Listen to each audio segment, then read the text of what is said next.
بسم الله الرحمن الرحيم. السلام عليكم ورحمة الله وبركاته. داوديال ومركلة إيه برنامج كي تصمو أدنو قبرتين. برنامج كان آلاب وحنا دي كجسو قد بنا حرنتها رويال تي في مقالة اللستر. برنامج كان مانتو وحنا وقوم مرتيعة إسماعيل محمد آدم وكميدا دليرة الصوماليات قانصتي dhibaatooyin badan oo 20 sano dalka Soomaaliyeed ka socday inay isaga baxaan dalka Soomaaliya si kasta oo ay uga badbaadi karaan ay lafahooda uga badbaadiyaan. barnaamijkana waxa idin la socodsiinaya anigoo ah Axmed Cali Huday. Ismaaciil ku soo dhaw barnaamijka. sidoo kale ugu wahay Ismaaciil maxaa goorma ayaad go'aansatay inaad ka baxdo wadanka Soomaaliya maxaase kugu dhaliyay inaad go'aansato inaad tahriib uga baxdo؟ والله وسؤال أد وناكسن إن سفيان لو جوابنا يقولون تهاي برنامج كان وحان أقو أنصدي لب أنا إلى سودرس درادد أو مر عن هين مر لبعض عن هين ولقي يكون فكرين أن بنانك وبح ودن كي وانج علي أنا وحكو برته وحقبته لكن أرين كده عادي مقدش أنا وجو أنا وسكول دجنا درادد بقى وقصبتي أنا ودن كان مرنا بس جتها وأنا سيجو كرين حاجة أبني هنا نقطة نور هنا نقطة أول بندان ده كسكت هوسي أنا هاي marka go'aanka aan gaar waxay ahayd dhibaato igu soo wajahday daraadeed ayaan u gaaray arintaas marka arintaas iskuulka ka hadashay maxay ahayd dhibaatada ka dhacday iskuulka wallahi waxay ahayd 2001kii anagoo iskuul dhiganayna maalmaha kamid waxa dhacday arday baan galaas wada dhiganaynay kulli inaad ka daawateen wadanka caalam TV-da waa laga yaabaa ardayna la dhiganay baa iskuulka lagu dilay waxaana lagu dilay daraadeed waxay ahayd iskuul galab anagoo ka baxnay 5 o'clock meelaha dugsiga iskuulka la meyn jiray anagoo ka baxnay laba qabiil baa istagaashay baawurta marka dadka ardayda waxa u badan waxay kiriisan jireen baawurta hoomeyada ah hoomeyada taqaanaan kulli muqdisho ka shaqeynta badan baawur ay saarayeen galaaskii waliba normal galaaskii ah wiilka lambarkiisa wuxuu ahay 32 buu ahay ana waxaan ahay 29 nambarkii galaaska aan dhiganayay waxa dhacday gaarigii oo socday in xabad la iskaga furo laba wiil oo mataana dhiganayso walaala Xuseen Xaaji Rashiid iyo Xasan Xaaji Rashiid baa la jiray gaariga marka la xabaday waxa ku dhintay wiilka la dhahay Xuseen Xaaji Rashiid markuu dhintay waxa kale oo ku dhaawacmay gabar ayadana ay kaga dhacday xabada sujuuda wax loo dilmaysan lahayn gaarigaas oo iska socda gaariga lagu qalday waa la xabadeeyay arday ilaa dhowr baa ku dhimatay oo wiilkaas kamid ahay taas ayadoo ugu kaliftay anoo marka habeen walbana waxaan iska dhacayaan mar walba iska dhacaan tii ayadoo jirta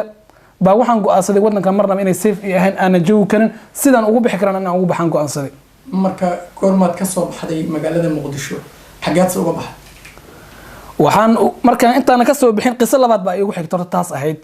qisada labaad waxay iskuulka dhaxaysay maalin ka dhacday gabar baa galaaska waxay dhiganaysay form 2 anagana form 1 ay ahayn wiil bay wada sheekaysteen oo ahay baawurta dadka qaada jirta hoomeyada Krisweyn oo waxay ka jeclahay wiilkii wuxuu yiri gabadha aan kula sheekaysto gabadhii markii way diiday gabadhan waxay ahayd gabadha aan kulliba ah markaas iyada ah muslimada oo aad u xijaaban oo asturna ahayd wiilkii gabadha markay diiday wax badan ay murmeen maalinteeda waxa dhacday iyadoo iskuulka xilligii laga baxay ardayda meesha ay taagan yihiin in wax xabad ku dhufto iskuulka dhexdiisa oo iskuulka laga baxay gabadha toogta waxa iga sii dareed gabadha ha dhimato Allah u naxariisto laakiin wax isweydiiyay meesha ay ku dhimatay laakiin wax isweydiiyay ama dib u raacay ama gabadhii xaaladeeda galay ma aysan jirin ciideeda wax u tagay male gabadhii barti baa lagu aasay markii labadaas dhacday baan go'aansaday inaan baxo waxaana wadanka ka soo baxay 2003gii bishii 9aad dhinaca u baxda marka ma dhinaca waxaad martay badii Yemen ma soo xasoo martay dhinaca Ethiopia markii hore Muqdisho ka baxay waxaan tagay reerkayga oo degan magaalada yiraahdo Calcalay oo adiga beledweyne u jirta 70 kilomitir hooyaban u tagay waan ka soo idan qaatay markaas bay igu dhalatay inaan soo baxa waxaana soo maray dhinaca beledweyne maalmo baan joogay kulli waan ka soo baxay ilaa ay gaalkacay dhinacaas ayaan soo maray safarkayga dhinacaas soo hay marka dhibkii kala kulmay Ethiopia iyo Soomaaliya inta ka dhaxaysa muxuu la ekaa wallahi dhibku waa iska dhib badan yahay waxay ugu direed markaan Soomaaliya magaalada la tuulada la wajaale qofka markuu mardoof yahay waa iska dhib badan tahay anagoo iska soconaba wiil walaalkay baa la socday iga yar hadda jaamacad ka dhigtay Malaysia xuduud waxa jirta u dhaxaysa wajaale iyo dhinaca labada dhinac u dhaxaysa kala qaybisa waa iska socona anaga baawur baan ka degnaa anagoo iska socona baa ninna istaajiyay wuxuu yiri bahal yiraahdo mustabaqa waxa kale wadan walba waxay leeyihiin bidaaqa ay u yaqaan carabta naas mustabaqa kee uu yiri mustabaqada markaan u dhiibay buu bahal rabaxday iga soo qaaday dibku daray taas ay ahayd ani markuu iga soo qaado dib u booday kii walaalkayna uu ku dhijiyay laba rabaxday markaan qabno labadii mustabaqa naga qaad wana cayri anigoo xanaaqsan naxsan waxaan gareyn lahayn mustabaqadina waa qaad mustabaqada wixii uu qaatay wax ma idin weydiiyay marka sababta in rabaxday meeshaan xuduud inay tahay anaga maan ogeyn xerag yaraa ku xiran aan la arkaynin markuu narbax waa iskaga tagnay meel xagoo kale nin taagan baa wala dadka way wada shaqaystaan balad rabaaxaya ma askari u ahaa mise nin dhar cad u ah dhar shacab caadi watay laakiin markaan dareemayo wuxuu ka soo baxay meel xafiis ah oo jiingad yar ugu dhisan tahay kulli aan malaynaya inay xuduudda tahay meesha waa laga ilaaliyay tahay waan soo baxnay nin baa yiri warkaale maxaa idinku dhacay ninkaas baa nin rabaaxay alaabtaas waa naga qaatay waxa uu noogu bilaabatay lacag keenan adeen ka soo qaadayeen maxay tahay khalad miya waa idinka saxan ya saama maysan dhihin ani marka waxaan milaayay haddii arrinta igu dhacday aan waxba ka garanaynin inaan lacagteeda isticmaalo ninkii lacag la uu weydiiyey lacag 200 oo bir inay taan jeclahay uu weydiiyey fartan ka saaray niminka uu tagay lacagtii uu geeyay lacag way soo sheekaysteen kulli wax lagu soo heshiistay way soo noqday lacagtii niminka ay qaateen lacag kale ku soo darbay leeyihiin waan xanaaqay waxaan inay lacag ku siin mahayo inta nagu da lacagteedan ay keen waan iska soo laabtay anigoo iska yaaban oo aan jiif haysanin galab tahay qorax dhactay waxaan aan haysanin baan dadkii baan iska warwareystay yaa meesha joogo riyaa meeshaan muslimna joogo dadkii baan wareystay ninba gabar baa soo dhaweysay maasha Allah aad u wanaagsan gabadhii baa waxay igu tiri caawa gurigeyga jiifo beritoole anaa ku kaxayn doona nimankaan isku raasay hadaad raasato way ku xirayaan haday ku xireen cid ka soo deynaysa ma leh marka inaad sidan ku dayso ayaa kaaga fiican waa ila fol xumaatay in lacagtii iga maqan iyo mustabaqadii aan ku mari lahay ilaa Ethiopia dabada ku mari lahay iga maqnaato nin kale aan u tagay lacag buu keen yiri gaari baan ku saarayaa waxaasna ka bax wadana way ila fol xumaatay bahashan aan ka tago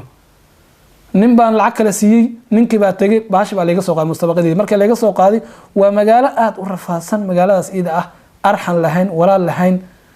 habeenkii warabaha kugu xunaya magaalada marka magaalo Soomaali degan tahay mise Ethiopian waa Soomaali baa degan magaca waa Ethiopian lagu leeyahay xuduud waa lagu leeyahay laakiin Soomaali baa degan laakiin dhinaca kale inta ka bacdi magaaladaas waad ka soo dhamaateen ma sidaas Addis Ababa ku soo gashay mise dhibaato kala dhaxda dhibaato dheer baa dhacday gabadhi baan waxaan dhahay walaal lacag baan ku siinayaa inaad ikaysa ma rabaa meeshan anigu fahmi waaye lacag baan ku siinayaa ayadoo umal baa waxay danta ku qasabtay inay i raacdo ay waliba iga soo wareejisay meesha la yiraahdo Harti Sheekh dhinacaas ilaa ma aysan jigjig dhinacaasi waxay iga soo gelisay dusheeda meel ah habeen baan dhaxnay meel baan saaxnay waan ka sii baxnay laba maalin ka bacday baan jigjig tagay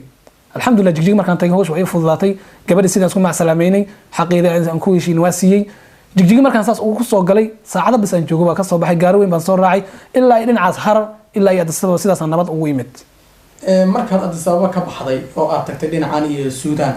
dabcan waxaad aaday Suudaan bal xuduudda nooga waran Suudaan iyo wixii aad kala kulanteen markaa wallahi waa hadaad fiiriso meesha waa dhul u socoteen Suudaan iyo inta ka dhaxaysa iyo Ethiopia baawurka hadii uu caadi u socdo oo sharci uu ku socdo aad sharciysan tahay waa maalin iyo bar laakiin hadaad tahay qof iska dhuumanayo oo lagu dhagan yahay 3 days ay kugu qaadanaysaa inaad ku tagto xuduudda laakiin dib badan baa ka sokeeyo magaalo la yiraahdo Gondar oo xabsi aad u adag ku yaala oo hadaan fiiriyo Soomaalida ku xiran ay gaaraysa kumanaan nin walba lacag buu soo qaataa waa la qabtaa barta lagu xiraa haday ugu roonaadaan way ku soo celinayaan Addis Ababa ku soo celinayaan hadii laakiin qofka lacag uusan haysanin bartaas ku baabaaya Soomaali badan gabdha leh niman baa leh oo aan waxba haysanin baa joogo oo lacag ku noqdaan aan haynin baawur aan la saaraynin heer ay ku qasabto inay tuugsadaan hataa xabsigeeda waa lagu dilayaa waa laga soo qabanayaa hadaad dhaafto magaaladaasi way fiican tahay ilaa xuduudda laga gaaro laba xuduud bay leedahay xuduudda ugu fiican oo ay dadka badan ka baxaan waa xuduudda qalabaad la yiraahdo waxay ku taalaa way u dhaxaysaa laba ciidan baa fadhiisa ayadana way adag tahay markaad xuduudii soo gasheen Suudaan bal dhinaca arxanka xagga Suudaan markaad soo gashay wax nooga taabo wallahi taas nafteedu inta badan wiilal Soomaali oo jaamacad ka dhigtay Suudaan waxay sameeyaan xiliyada siisanada ay jaamacadda xiran tahay bay halkaas leen sharci bay haystaan soo baxaan dadka taariikhda bay ayaga ka xiyaan ilaa halkan ku sheegay from Addis Ababa ilaa Suudaan ayaga geeyay ninna waa daacad ninna waa tuug anaga ninka nagu soo aadin xun buu ahay wuxuu nagu sameeyay waa lacag buu naga qaaday $250 qof lagu qaaday 12 qof aan ahayn gaari baan soo kariisanay oo lacag $4,000 ku soo kariisanay markaan nimid xuduud aan ka soo gudubnay xuduud waa meesha ugu daran waa naar waa magubi baa yaal wax walba yaal ma gudbi kartid xabadkaas ku soconaysa satabiga u saqaysid xuduud baan ka soo baxnay markuu xuduudna gudbiyay oo aan barteeda dhawaqeeda maqlayna buu naga dhuntay meel xaggana ma jirtaan xaggana ma jirtaan wax yar un meesha baan gudubtay laakiin meel aad taqaano aad maanta aadi karta ma jirto hadda same time dad bay isla shaqeeyeen wuxuu sameeyay nin buu noo soo diray nimankaas lacag ka daaso bal adigana waxaad ka qaado hor u sii kaxay aniguna fi amaan Allah meeshiisa sharci baa wataa meeshiisa baawur ka raacay toos oo isaga baxay ninkii baa noo yimid wuxuu yiri lacag baan rabaa waa idin kaxaynaya meeqa naga rabtaa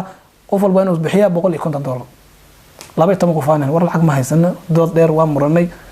adiga alxamdulillah markii waxaan ku leeshiin qof walba inaan siina $100 kii kana lacagtiis waa tagay $250 jabka ku jirto waa tagay $100 markaan siinay uu nasoo kaxeeyay habeen dhan la weysiinay waa iska tahriib taqana tahriib soo soo socday wuxuu na dijiyay meel god buu na geliyay wuxuu godkan ku jira waxaan idin doonayaa cunto iyo biyo aad ku noolaataan ma meel dhisana masoo god may waa god caadi ah oo dadka ba keeno dadka marsiyo waa meel asig gurigiisa ah laakiin dadka u marsiyo godkaas markuu ku geliyo dibka jira waxay tahay meesha u soo noqonay meesha u socdo kala bar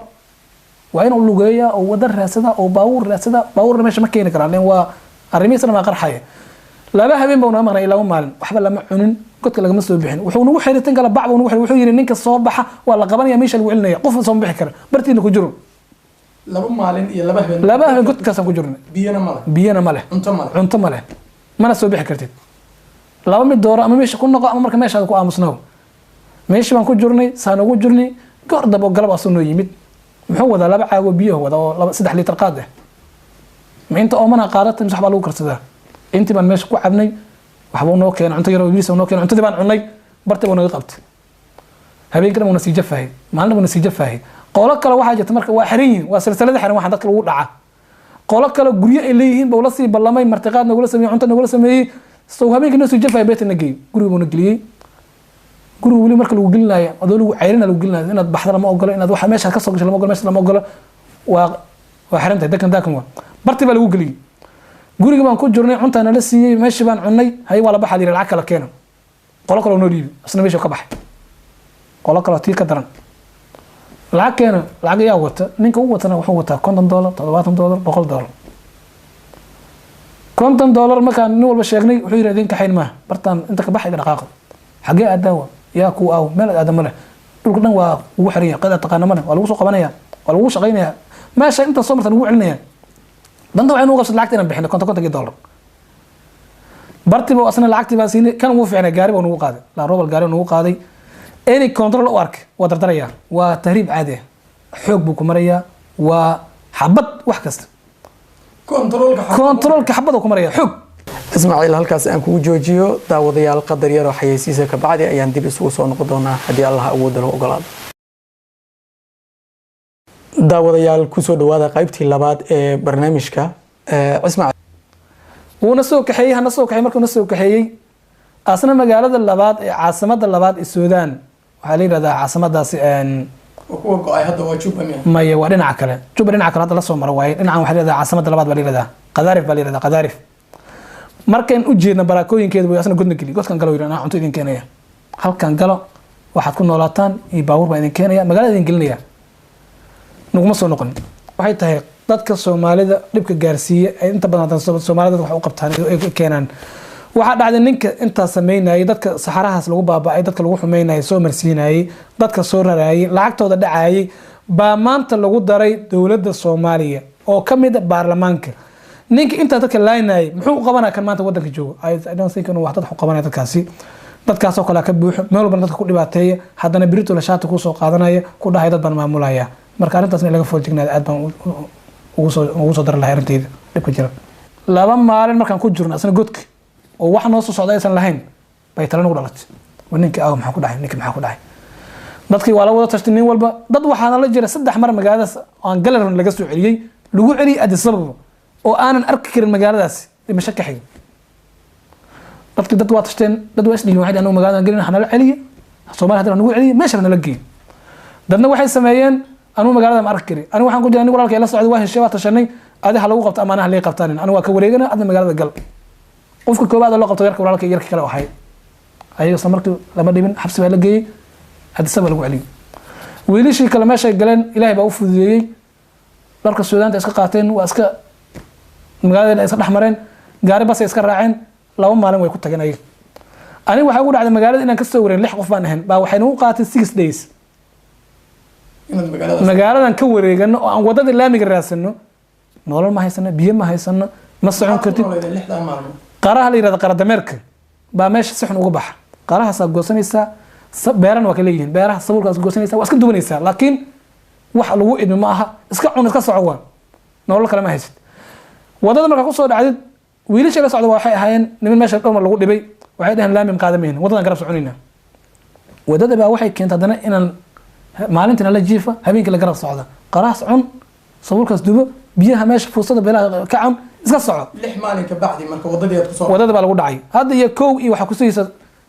2,000 kilomitir inaad lugaysid tan ugu dareetan ay ahayd markaan lugeynay at least 9 maalmood oo aan lugeynay oo habeenkii aan qabowga dhacay waxaan dhulka la qodanaya la saxanaya god baa la qodaya waa la galaya sida lagu saxanaya oo intaas aan lugeynay oo aan anaga lugeynay ba anaga si khilaafnay ani yar kale waxaan dhahay tan muqdisho ay dhaanto marnaba lagama yaabo inaad tan aan ku sii noolaado waxaan go'aansaday inaan laamiga dhex istaago ama halay qabto ama ha i qaadaano ama gaariga ha i dilo si alla sidoo meeshan aan caaw si lugeyn doonin inaan go'aan ku gaaray ilaahay fadligiis waxaa igu soo aadanin muslim gaari weyn buu watay gaarigan istaagay waxaan masaafuranahay waxaan u socdaa dhinacaasi weliba been baan sheegay jaamacad baan u socdaa qadaar baan u socdaan dheh alansi kale ugu qaadi mahayee gaari buu istaajiyey horta wixii ugu horeysa usii nolol bay ahayd cunto isiiyey biyo isiiyey sariirta gaari baabuurta inta badan xamuulka sariir bay gadaal ba kuleeyihiin barti buu yidhi halkan saaxa cun cab magaalada ugu soo horeysa waxay ii jirtaa 100 kilomitir waa ku geynaya sidaan kugu geeyba laakiin kadib kuma sii qaadi karo markaan arkay gaariga inaan galay shantii wiiloo kale midaa soo orday gaariga soo dabagalay labaan sidaan labaan ku noqonay waa soo baxnay magaaladii buu i keenay lacag buu i siiyey inuu lacagtan qaado maqaayadaas uma jeeda ugu soo horeysa masaafurana dheh waa lagu nooleynaa nimanka shacabka suudaanta way fiican yihiin waxaad cunto wayni maysa meeshaa tagto waa lagu siinaya waa lagu soo dhaweynayaa waa dad aad u wanaagsan cunto bay siiyeen magaaladii baan galay magaalada xabsi baa ku yaala dadka tahriibka ay ku xiran yihiin Soomaali badan ay ku xirantay haddii lagu qabto khatar waaye magaaladii baan dhex socday waa iska noolaaday dad baan lacag ka qaatay dad baan lacag iska wareystay xoogo waxaan dhahay waxaan ku qasbanaaday webiga meesha waxa webiga Niil baa mara Niil webiga Niil baa meesha mara webigaas controlka ugu weyn baa ku yaala waxaan go'aan ku gaarin webigaas inaan dabaalano oo aan dabaalka uga gudubna kadib aan lugayna hortiisa hore aan sii istaagna baawur saas aan ku raacno sidii hore aan sameeyno kale webiga baan dabaal ku galnay labada nabi waa dabaalanay ilaa ay wuxuu jira adiga abaar waa dhinaciisa weyn yahay webiga baan dabaalanay webiga baan ka gudubnay darkii baan iska gashanay waan lugaynay markaan abaar lugaynay aan ilaa ay waqti lugaynay laamigi baan dib istaagnay lacag waxaan watay bir ah adiga 300 oo bir ah iyo 1,200 oo Suudaan lacagteeda oo lacag badan ah laakiin lacag waxba ima sameeynin markaas ida yaa ku geey meel aad ku noolaato aad cidaada kala hadasho oo nolol bay iga taagneed ilaahay wuxuu kalifay baawur baa istaagay baawurkii waxaan dhahay neew safarana halkaas aan u socdaa dadka shacabka dad aad u wanaagsan ma sha Allah ilaahay khayr hasiyo wuxuu sameeyay gaariga buu gal iiri gadaal tag cuntada meesha taal cun cabitaankaasna cab noolow yarkii kale la soo socday gaariga baan soo galnay anna waxaan sameeyay lacag waxaan haayay gacanta ugu shubay lama taqaanid ma lacagta ma garanay inta lagu raac garan maayo laakiin danta waxay kasibtay nin wanaagsan buu ahay lacagta buu tirsaday wuxuu asxaq u lahay buu kala baxay waa ii yeero waxaan dhahay lacag ku soo dalbo ku dhii doona ma deg buu ku dhii doona dhahay lacagta buu ii socday alxamdulillah lacagta markuu ii socday jeebkaan iska gashtay waxa ugu daran controlada ugu daran ku sii yaala wuxuu marka ninka yiri ani waxaan sameyn doonaa yiri meel walba control oo adaga lii baaraya waa inaad ka hor degtaa lugaysa hore baan kaas qaadaya oo balan baan sameynaa insha Allah taala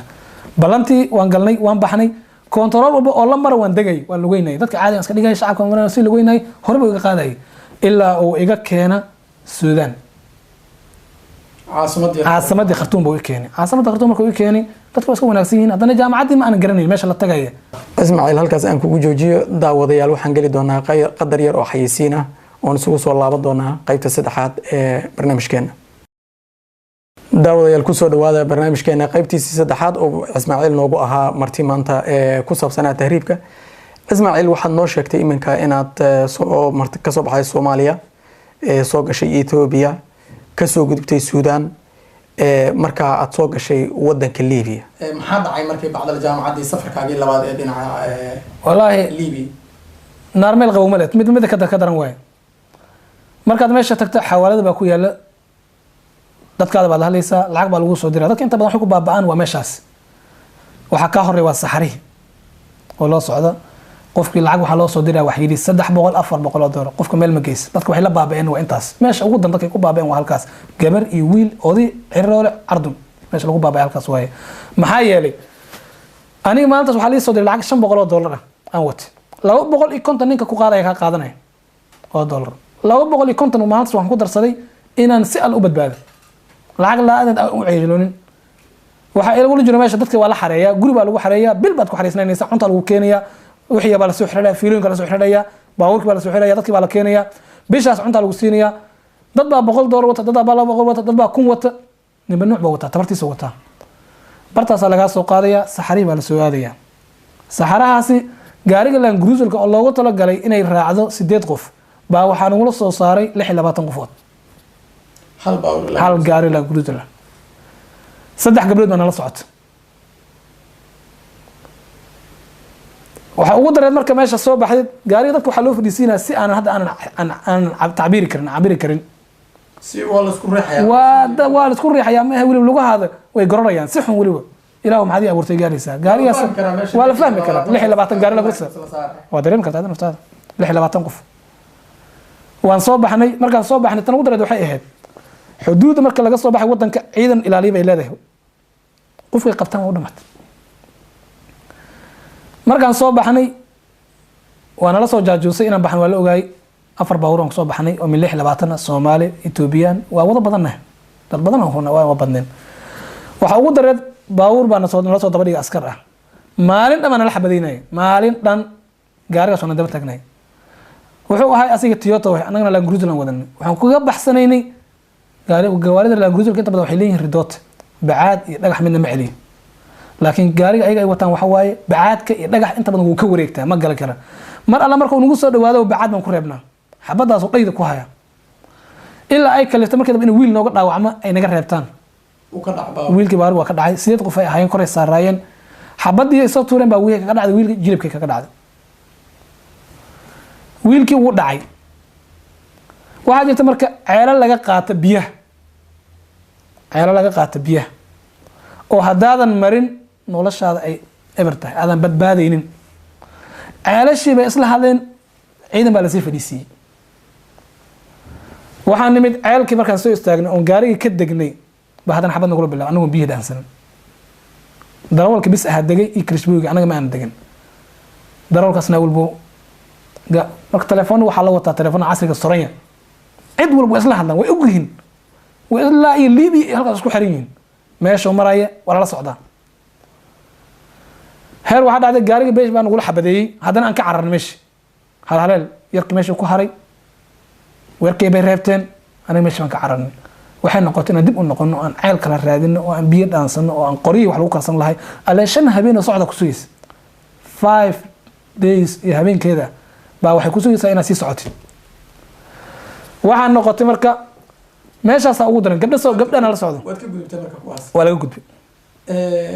maadaama gabdhaydin la socdeen waa mada ugu daran marka arinta ugu daran oo hadda aan waliba dadka aad aan ugu wacyigelin lahay haddii ay dhici karto inna horta ma dhici doonto oo waa dareemaya dadka dhibaatada haysa dhibka hayo dadkii wax walba waa iska adkaadeen dadka 3 qof 3 walxaad ugu maarmi karaa inuu wadankiisa joogo haddii 3daas oo waay ay ku qasbanaysaa haddii laakiin ay sii noqoto mid bay dhaantaa in la sameeyo kasii wanaagsan tahay sida oo kale gabdhaha soo baxaya gabdhaha hooyooyinka caruurta odayaasha intaba meesha kama bixi karaan hadday dhacdo waliba caruurta iyo hablaha waxa dhacday ninka gaariga nagu wada Suudaaniga ah wuxuu dhaafin ma leh heer wuxuu gaari gabdhihii Soomaaliyeed oo use gareeyo isticmaala adikuna waa annagana waan waxba kama qaban karna saxara la maraya waxba kama qaban karna heer wuxuu gaari gabdhahaasi oo iska haysta hal gabar baa ficil laba saddex bay ahayn hal gabar waa weydiid gabdhaha ma ogolaasho ee gabdhuhu raalli ka yihiin ama soo qasbanaya ninkan uu xoogaya gabdhaha qasabna waa jira gabadhina way baahan tahay duruuf baa hays wuxuu ugu sheekay lacag baan ku siinaya balaaya marka qasabna waa jira laakiin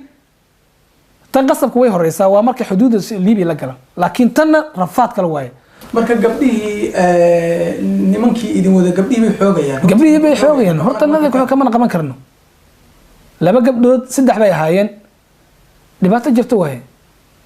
gabdhaha marka aan dadka waxaan ku waanin lahay hadday dhacayso horta sida inaan gabar la soo dirin hab loo dhan inaan la soo dirin qaar baa saxari ku dhex umalaaya qaar baa ku dhex maaragtay caruurta heer waxay gaartay kaadi la kala gato ii kaadi hebelow maxaad ula jeedaa ma fahmin oon baa ka dhaca meesha gaari baa jabayo meelaad aadama leh ninba inta u dhaama marka biyihii way dhammaanayaan war way dhammaanayaan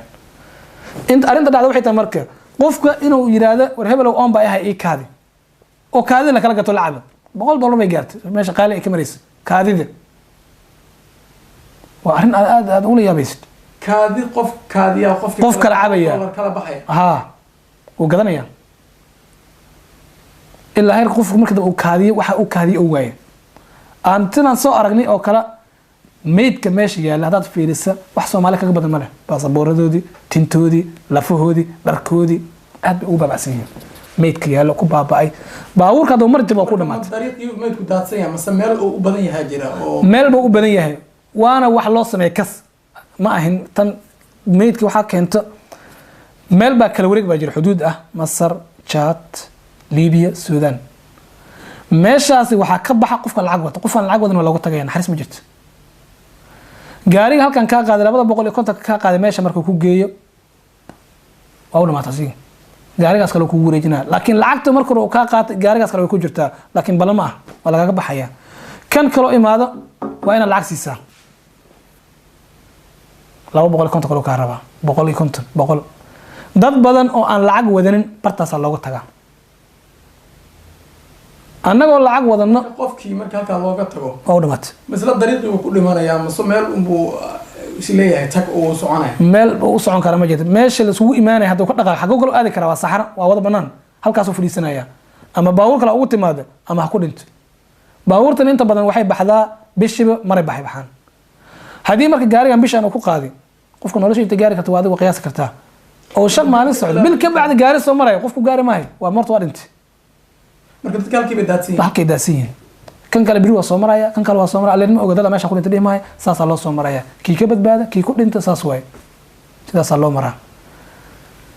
dhimashada waa taas waa badda qaaf waa roon yahay waxa ugu xun gabdhaha dumarka la yus gareynaya oo ilaa iyo ka imaadaan caasimad Trablis ma la badbaadiyay xabsi dad baa sameeyay way soo qaadaan guri bay keenaan waa dhalinyaro waa Liibiyan oo dad wax taariibiya habeen walba gabdhaha wala isticmaalaa xoog ma hadli karto waa la dilay haday hadash wiilka ma dabadi kara waxa laga yaabaa naagta in lagu hor ka haysto gabadha lagu hor ka haysto walaasha lagu hor ka haysto ma hadli kartid waa soo isticmaalaya oo soo celinaya marka fiirisa marka Liibi gashid xabsiga ku yaala ugu badnaan waxa wareys magaalada meel la yiraahdo Kufra waa meesha laga soo gala gaari baa nagu saaray 140 qofood Ethiopian Soomaali anna hal baawur baawurta adiga aan dhig karma mitibishada meelaha soo kala 160 qofood la saaray gabadh ay rabaan way soo galayaan fiir way la degayaan ilaahu naagta ay rabto noqoto gabadha noqoto kama hada kartid waxa lagu soo sameeyay Allah alam adaa لك وقياس كرتا قبل لا دغ مeel la geystay kulli baad dareemi kartaa wala soo isticmaalaa meed soo Allah dadka marka meesha lagu kala wareegay dadka laga tagay lacagta laga qaadanay adinku ma lacag labaad bixiseen mase waa lacagtii hore la idinku heshay lacag labaad bixinaysa heer aniga waxay ku dhacday heer waxay gaartay nin abtigay laxmi ah aan labada kala tirsan in ani markaan bixi aniga wax waayay oo aan kaga tagay meesha qof kale iska daay 150 aan wata 150 la bixiyaa liiri mateeda badbaadiya mistiisan badbaadiya waxba kama qaban karo ninba nafta nabi umada ay gaartay waa 150 kii la baxay meeshan kaga dhaqaaqay laakiin alxamdulillah heer waxay gaartay laba qof markay noqotay ninkii baa iska naxariistay uu ku soo noqday uu qaaday laba qof meesha laga tagay lahayd oo ku dhiman lahayd uu soo noqday uu qaaday lacagta naga qaadan waa lacag labaad yaa tii hor maaha bartaasi waxa taala arin xun Yemen baa laga cabada Yemen waxa waaye badhaxdeen lagu tuuray in lagu dilay meel laga taga ma jirto idoonta inay gadoonto ma ahayn halkan waa saxaraha meesha ugu xun waxa ugu dan waxay tahay baawurta waa lagu dilaa waxa lagu dilayaa baawurka bacaad uu dhax galaya waxba ka qaldamaya ninka Liibiyan wuxuu ku leeyahay gaariga in la riixaa arxan ma leh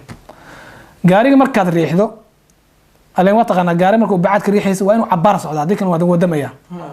wuxuu kaa ordayaa halkan iyo waxaan qiyaasi karaa samaatiis markaad joogto kale ama xaafad meesha markaad joogto kale wuxuu kaa tagayaa ilaa liidalka kale وأديك لبا 3 ميل عمل وكله أنت قياس كره بعد كان وحو جاريا لقط هذا إلا جلبك أنت ترب له هذا مرك قياس أضرب باهن رفاسا أو من إن اللويس 3 ميلز من وين كنت برتاسو استاجية وتاجية إلا قف قوة بيكيم هذا وكنا حريست هذو قوي لكن ساعات بقبلني هذو قف قوي وصل غاجناه هذا قوة الله نقول بأرض أنت كرف سأودع عايز ماشي تجلس markaas ay usad qulbu kul dhacaya xog buu gaari ku saaray adoo daalan dawgada lagu tuuraya bawrka waa arrin marka aad marka hadda soo xasuusta aan dhaha alxamdulillah ilaahay ka soo badbaadi alxamdulillah aan dhaha ismaaciil halkaas aan kugu joojiyo daawadayaal waxaan gali doonaa qadar yar oo xayisiin ah oo isugu soo laaban doonaa daawadayaal ku soo dhawaada barnaamijkeena ismaaciil noogu ahaa marti maanta ee ku saabsanaa tahriibka ismaaciil waxaad noo sheegtay iminka inaad ka soo baxday Soomaaliya soo gashay Ethiopia ka soo gudubtay Suudaan marka aad soo gashay wadanka Liibiya marka taas waa Liibiya gudaheeda intaadan bixin buu wataas suurta gashay marka doonta way suurta gashay bal dadkii doonta ay u suurta gashay dhibaatooyinka soo gaara wax nooga sheeg ma wallahi hal qisay ugu dareed waxayna dhacday 2003 waxayna dhacday 2005 nin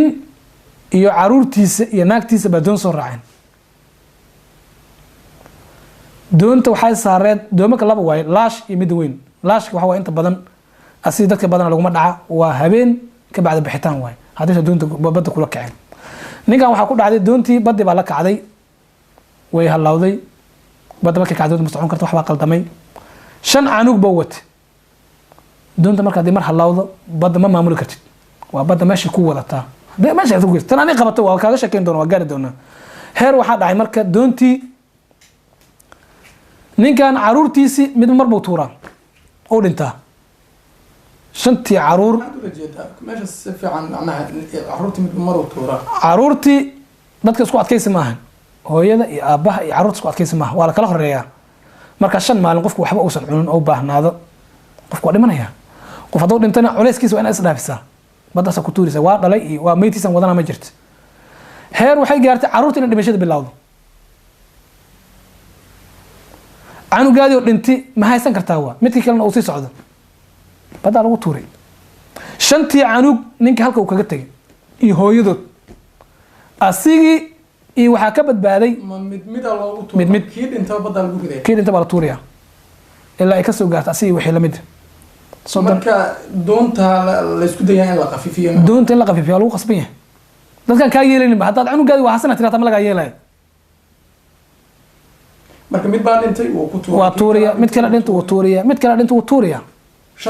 shantii waa dhamaadeen habartii baa ku xisatay aad baan garanay ninkaasi asi wuu waash talyaani uu tagay talyaani muxuu sameeyay waa nin waash wax ka dambeeya ama uu ka naxaya ama ma jirto marka maskaxiyan waa u dhamaad waa nin waa finish way hatta heer waxay gaartay doomanka kala dadka is cunaan dad nool is cunay ay gaartay oo laga soo aan ka daawana TV-da inta badan talyaaniga dad is cunay jirkooda go'an yahay ay is cuneen baahid radid iyo on dad ay is cunay doon bil ku jirto meesha aan waxba la cunin qiyaas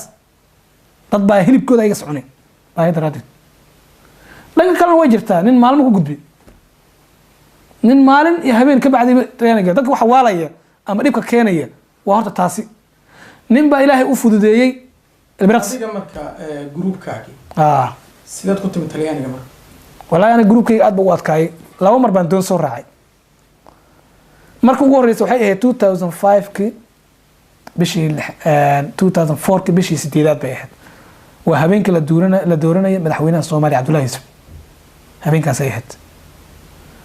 habeenkaas marka la doortay baan badda soo galay arrintii waxa jirka badan waxay habeenkaas lacagta markaan bixiyay doon baan soo raacay doonta markaan habeen iyo maalin soconay baa fuse baa diinima waxba ka qaldamay waxaana soo galaysa habeenkii ku xigta Ramadaan bay ahayd Ramadaan baa soo galay waxa dhacday doontii markay kici waysay si walba u kicinay doontii marka ma sharaacatay mise wali waa may baxin way baxday badday dhaxmartay habeen bay socotay hal habeen oo kaamil ay socotay hal habeen bay socotay habeenkii markay socotay doontii way dantay way kici weysay 26 qof aan ku saaranahay talaba cidlaatay nin walba waa fikiray nin walba waxbuu sameeyey fikirkii wuxuu ku soo dhamaaday nin walba caagagta shidaalka saaran nin walba ha iska qabsado badda ha isku tuuro haddii uu meel geeyo iyo haddii badda uu noqoto shidaalkii waxaan daadinay haaf ka mid ah markaan daadinay ka bacdi baan waxaan ogaanay doontii matoorkeeda wax ka dhacay oo ay la kici waysan oo meesha ku jiro shidaalkina waa daadinay haaf bahashi baan helnay waan gelinay doonta way noo kacday alxamdulilah laakiin waxaan maraynaa markaas iid ah 5 days timir baan haysanaa baddi dhex taallay timir baan haysanaa qofka maalinta wuxuu cunayaa xabad timira iyo furka caago biyaha ah caagagta 20 liitarada furka lagu daboola oo qof walba xaq u leeyahay aniga gacantayda ku qaybinaya dadka anaa siinaya 26 qof aan ku saareen way dhammaanayaan laakiin alxamdulilah doonta baa kacday saas ay tahay Soomaali waa iska dhib badan tahay waxaa la isku qabsaday aan noqon iyo horaan u socon waa mid ugu daran 6 caagoo shidaal baan haysataa ma la noqdaa oo ma Liibiyan ku noqonnaa mis hore baa loo socdaa waa la isku dagaalay heer waxay gaar doonta noo kala gooy haddii la kala gooyna lagu baaba'ay Sooma ilaa markii dambe adiga si loo doodayay nin oo yiri doonta baan gidinaa waa hadaad gidisiyaa haray war u kaadi heer ay gaartaan u tashan asii aan tuurno intuu adana baabi'in lahay alxamdulilah si loo dooday habeen imaano loo dooday waxaa lagu heshiiyey in la noqdo waxay nagu qaatay 7 days noqoshadii waana ramadaan doonta waa soo sharcani waxaa la wataa bahal yiraahdo compass ninka Liibiyaanka wuxuu ku sheegayaa numberkaas ku socdo ku leeyahay haddii numberkaas ka qaldanta ku dhamaatay okay awal hore baan u socday number 5 aan ku socday oo Talyaaniga u geeyna Malta u geeyna lagu dhahay haddaan soo noqdo xagin ku soconaya waxna la socdo male haddaan soo noqdo numberkan ku soconaya ma garan karo xagin ku socdaa waa cid cilada afka saar ama xaq ku geey ama ku geyn alxamdulilah number baan iska saaranay quraan baan akhrisanay number baan iska saaranay ilaahay baan u hagaajiyay waxay noqotay habeen maalin inaan soo socon goor subax baan meesha soo galnay dad badan isbitaal baa la dhigay horta waxa dhaca waxa waaye dadka markay fadhiyaan waa qiyaas kartaa cusbo iyo benzin meel markaas kugu geey qofka markuu ku fadhiyo maxaa dareemi kartaa qofka jirkiisa go'ay alle meesha ku fadhiya marka kici kara meel kale fadhiista male qayb dad baa go'aysa dhiigiisa socdo saas ay tahay markii badda laga soo baxay nin walba meel buu ku gurgurtay wuu dhaqaaqay wuu socday biyihii baa meel laga helay la caabay rootiga daatay meesha mar lagu tuuriyo wada waaye laga helay la isku cunay nin walba sidoo ku soo badbaaday laakiin waxay noqotay 26 in isbitaalna la dhigay socodkiinii dambe marka waa ayaa soo gashay kii ugu dambeeyay waa kana markaan soo galnay ugu dambeeyay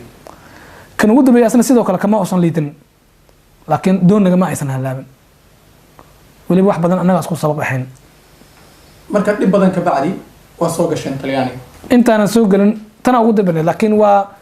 doontan aysan halaabin waxaan ugu dhacday inaan soo raacna doontii soo baxna markaan Lampedusa wax yar u taaganahay oo adiga 3 mile inoo jirta buu bisinka naga shadaalka naga dhamaaday shidaalku waa dhamaaday shidaalka markuu dhamaado ma maamuli kartid ma celin kartid doonta ma celin kartid hirkii baa hor u raxaynaa waa waxa soo martay dib kugu celis laba markab oo Talyaani baan helnay waxaan nala badbaadiyaan rabnaa halkaan joognaa saanana wax ma haysano waxay dhaheen waa idin wacaynaa booliska idin wacaynaa halkiinan joogo anaga doon ma halkaan ku hayn karnaa ma hayn karno waa iska saqday laakiin waxayna siiyeen biyo iyo rooti caash intii bayna siiyeen intii baan iska cunay waan joognay doontii 5 days bay dib noo kaxisay hirkii baa dib u kaxayay wax noo imaada male 5 days bay dib noogu celisay ilaa ay na geysa badda Mediterranean-ka badda weyn ee ay maraakiibta kada iskaga gooshay barday waan dhihi karaa 100 markab ayna soo maraysa 100 markab barday way socotaa ama ha u socoto meel Yurub meel buu kala gooshaysa wax kula badbaadinaya mid walba oo ku fiirinaya sawir ka qaadana waa ka tagaya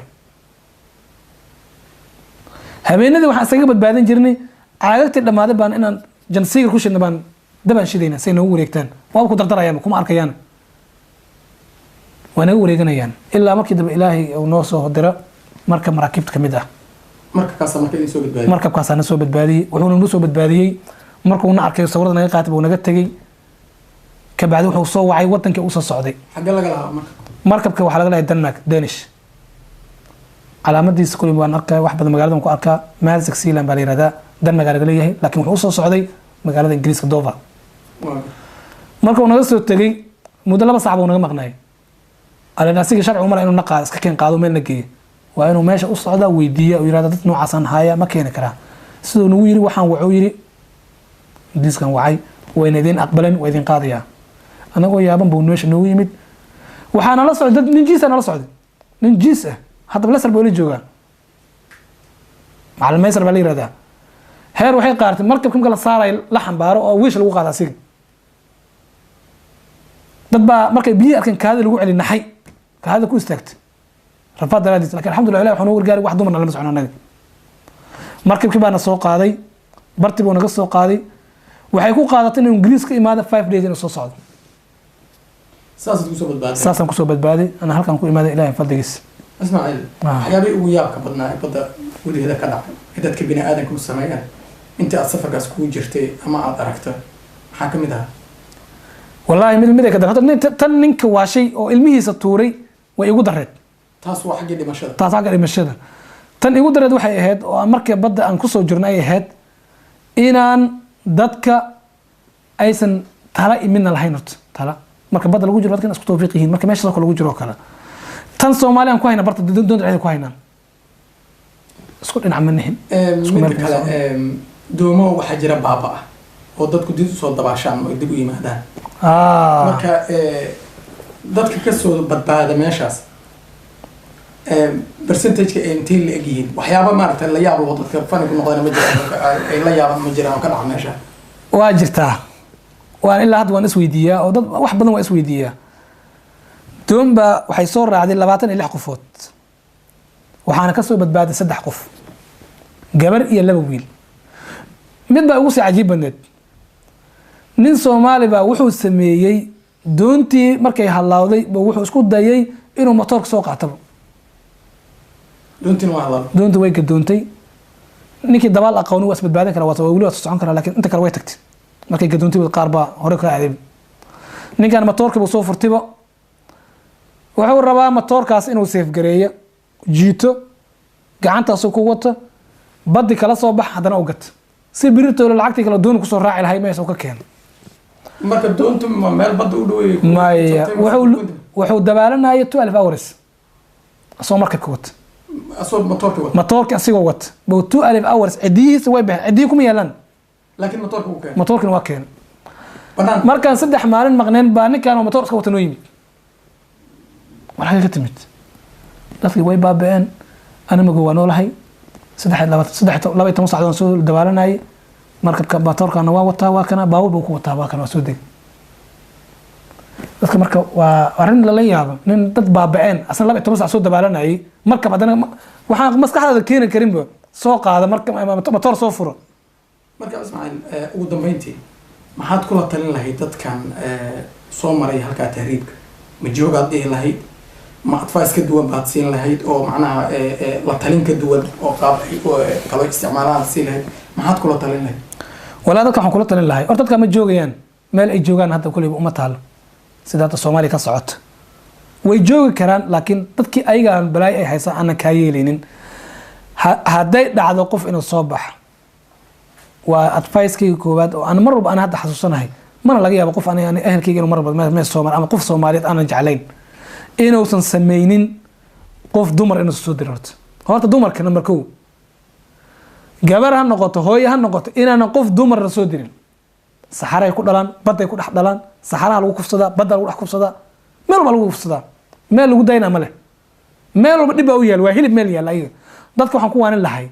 nin ala ninka wax soo diray haday qabato ay noqonayso oo qofku ka diido ay noqonayso ninka dhalinyarada ah xabsi rafaad u dhashay wax walba u dhashay ka bixiya rag in la soo diro caruurta iyo hooyooyinka waxaan dhihi lahay 5 jeer waxa u dhaaday xabadaas inay ku dhintaan Ismaaciil aad iyo aad u mahadsan sidoo kale aan waa mudanta insha Allah say ugu cusubta ku mahadsan daawadayaal inkana waxa la soo gaaray xilligan soo gabagabeyn lahayn barnaamijka aad kala socoteen Royal TV oo idinkaga imaanaya xarunta Royal TV ee magaalada Leicester barnaamijkan waxa markaa waa Ismaaciil Maxamed Aadan waxaan idin la soo tabinayaa aniga Axmed Cali Gurey in tan dib dambe uu kulmi doono barnaamijkan oo kala waxaan idinkaga tegaynaa salaamu alaykum wa rahmatullahi wa barakatuh